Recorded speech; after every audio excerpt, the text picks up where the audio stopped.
Hello, this is Molly Reamer with 30 Days of Goddess and Bridget's Grove with this week's mini ritual using earth runes, an assist from the Rooted Woman Oracle, and some materials from 30 Days of Goddess.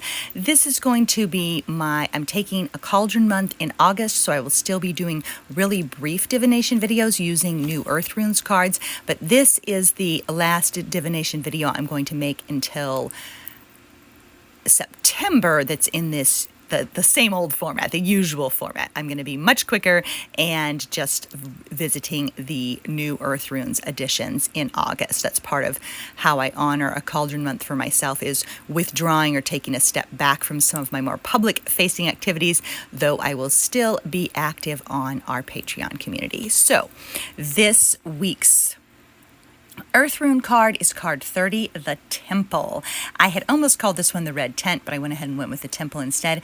This is our rune of sacred space. Perfect as a doorway into a cauldron month, a month of retreat and respite and restoration, where you steep in your own magic, savor your own flavor, and listen to what is bubbling up from deep within.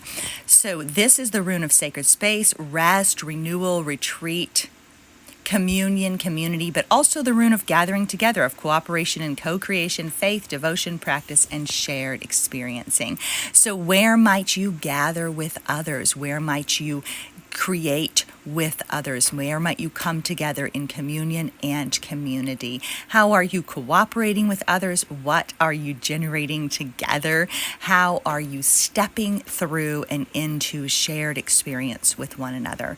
Also, where is your devotion leading you? Do you need rest? Do you need retreat? Do you need renewal?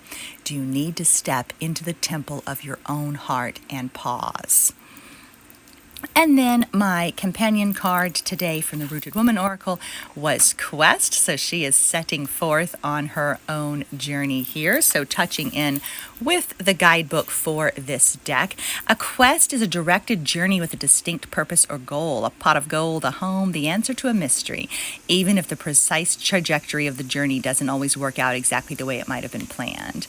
So this is the hero's journey as identified by Joseph Campbell is primarily a quest narrative, perhaps the most common kind of narrative in myth and folklore. It typically requires the heroine to overcome a series of obstacles or pass a series of tests to achieve her heart's desire to undergo a necessary transformation. This makes me think of our goddess of the month, Ariadne, and her guidance as people embark on the quest through the labyrinth of their lives, following her thread. That said, sometimes the heroine who sets out on a quest has no more definite aim than to seek her fortune, or sometimes she may be cast out of her home rather than embarking on her journey voluntarily. But at some point, soon after her departure, she'll learn of something that will transform her initial wanderings into a quest. If the shape of your journey looks as if it might be a quest, always be sure that you really want whatever it is you're looking for. Also be careful that you've not been sent out on a false quest by someone else. Be honest with yourself. Is your stated reason for setting out on your journey the real reason? So this card makes me think of the fact that there's been a lot of other writings about the heroine's journey.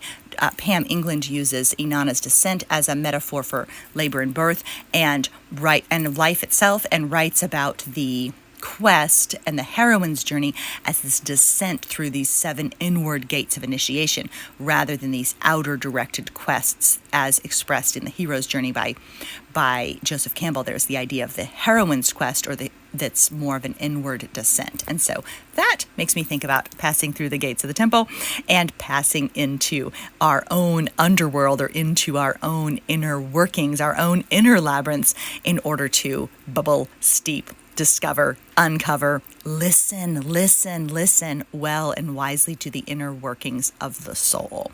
So where are you questing? Is your quest external or is it internal? Where are you journeying? How are you crossing the threshold? But keeping in mind that our quests can look very different. I write sometimes of pilgrimaging in our own backyards. We don't have to leave necessarily to still undergo a tremendous journey of transformation. And so that is something to think about too. Where is your quest leading you? The author, Donna Hennes, author of Queen of Myself, writes about women in particular in midlife going on a quest for the holy grail of their own soul.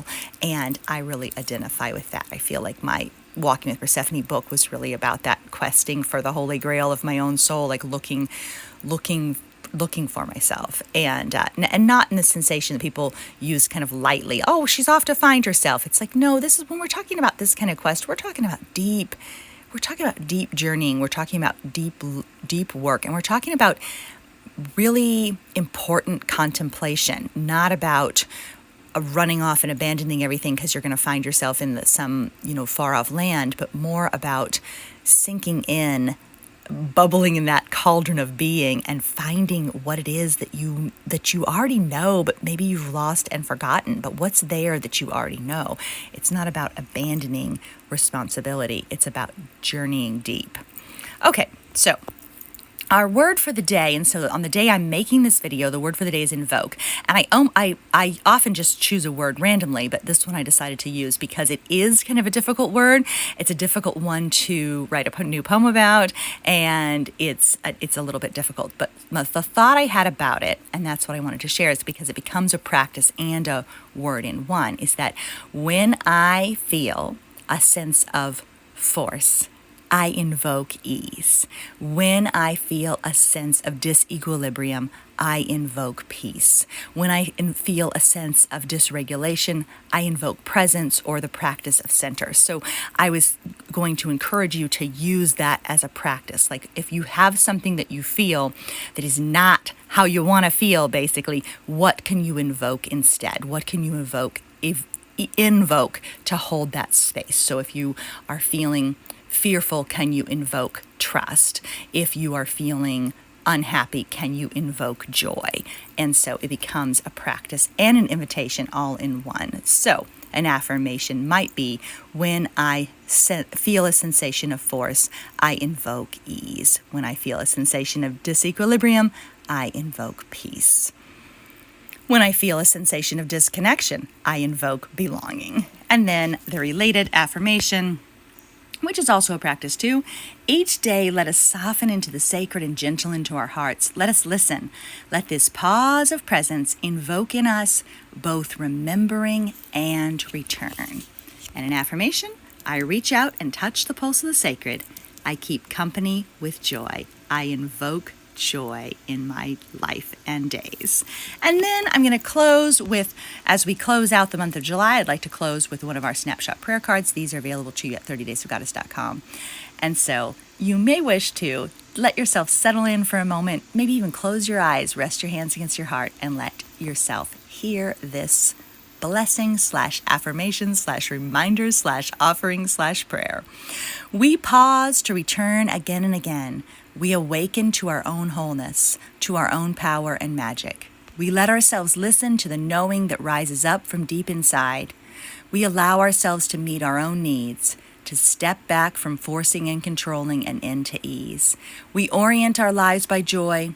We liberate ourselves. We are free to inhabit the center of our own lives. So this, in its own way, is an invocation as well. We invoke our own wholeness, our own power and magic. We let ourselves listen to the knowing that rises up from deep inside. So may you have a wonderful week. May you step into sacred space often. May you gather together with others in cooperation and co-creation. May you follow the the path of your own unfolding devotion. May you quest, whether externally or internally. May you take time to steep in the cauldron. May you invite yourself over the threshold onto a quest of discovery to listen more well and wisely to yourself. And may you invoke those pauses of presence. In pauses of presence, may you invoke that which you wish to experience. May you invoke that which you wish your life to hold. Thank you so much for being here. Keep living your magic. Bye-bye.